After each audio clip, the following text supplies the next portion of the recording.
Laag me. Oh, sumok mi dres. Katubhan. Ha. Dan mao ni mo ni. Laag me oh.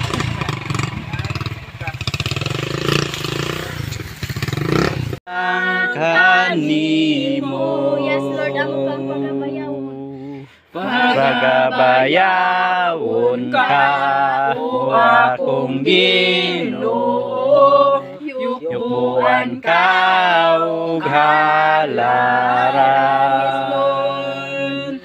Kinugmaon ka sa kinabuhi ko. Magrang ha bautismo ko Brad, pastor, bautismo ko ba? Lamian na Mahirap lang. Uli mo nga pabautismo. Oh, ano ako pabautismo ko dahil dili. Nga naman, imong kana mo una-una desisyon nan nimo sa imong kinabuhi.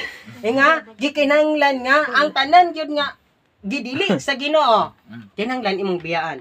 sila nga sa dihang nituo mo gipatikan kamo sa Espiritu Santo. So kung muna dagan kayo rong ni-adapt inanang mga tao sa diha pong nituo pod sila napatikan pula sa Espiritu Santo, pero sa dihang nituo mo gipatikan mo sa Espiritu Santo ngano man naay gi buhat naay gihimo sa ilang nga pagtuo kay kung